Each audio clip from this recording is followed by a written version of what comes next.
বাংলায় এরকম যদি 1,50,000 বিদ্যালয় থাকে আর ওগুলা যদি চলে, আমারটা সবার আগে চলবে।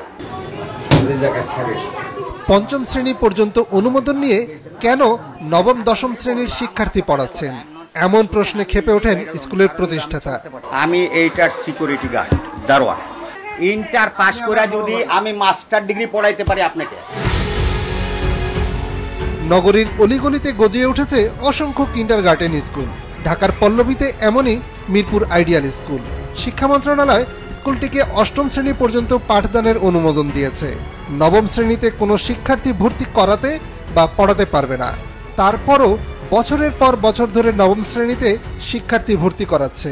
এই যে এবারে এসএসসি ফর্ম পূরণ করছি না আমরা, এরাও অন্য স্কুলের মাধ্যমে দেবে। আর এরপরে বেদ, আগামী বছর যে বেদ যাবে এটা আমার স্কুলের নামে হবে। মোহাম্মদপুর, জিগাতলা, বাড্ডা, রামপুরা, মেরুল, পল্লবী, উত্তরা, উত্তর ও দক্ষিণ খান এলাকায় হাজার হাজার অননুমোদিত স্কুল অবৈধভাবে নবম শ্রেণীতে শিক্ষার্থী ভর্তি করাচ্ছে।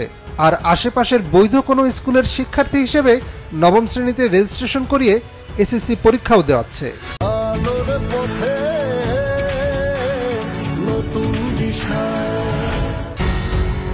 Twinkle Kids grammar school, Saber international school, Mirpur ideal school সহ 12টি স্কুলের শিক্ষার্থীরা এসএসসি পরীক্ষা দেয় মিরপুর 5 নম্বরের রূপনগর আদর্শ উচ্চ বিদ্যালয়ের শিক্ষার্থী হিসেবে। প্রধান সড়ক থেকে অনেকটা ভেতরে একটা গলির মধ্যে এই স্কুল। দূর থেকে কোনোভাবেই বোঝা যাবে না স্কুলের অস্তিত্ব। নির্মাণাধীন ভবনের চারপাশে টিনের বেড়া দিয়ে ক্লাসের কার্যক্রম চলছে। শিক্ষার্থী ভর্তির কথা বলে প্রধান শিক্ষকের সাথে কথা বলে মাছরাঙা টেলিভিশন, তখন অজান্তেই স্বীকার করে নেন সব অনিয়ম। অন্য স্কুল থেকে এসে পরীক্ষা দেয়, এই তদন্ত করেন না কখনো? বোর্ড থেকে তদন্ত করবে না কেন? কিন্তু বোর্ডের থেকে বলা আছে যে লিমিটের মধ্যে আপনারা করেন, বা লিমিটই করি। সরকার স্বীকৃত বৈধ স্কুল কি অননুমোদিত স্কুলের শিক্ষার্থীদের নবম শ্রেণীতে রেজিস্ট্রেশন করাতে পারে?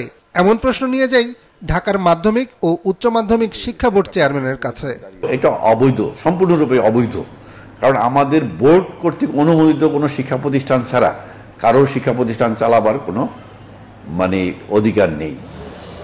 একটি এমপিওভুক্ত শিক্ষা প্রতিষ্ঠানের ক্যাচমেন্ট এরিয়া কতটুকু, তাতে রয়েছে জটিলতা, বিশেষ করে ঢাকার ক্ষেত্রে। আর এই সুযোগটাই নিচ্ছে স্কুলগুলো। পাড়া মহল্লার যে কিন্ডারগার্টেন, তারা অবৈধভাবে নবম এবং দশম শ্রেণীতে ভর্তি করাচ্ছে এবং বৈধ স্কুলগুলোর নামে রেজিস্ট্রেশন করাচ্ছে। এই নিয়ম অনিয়ম চলছে বছরের পর বছর ধরে।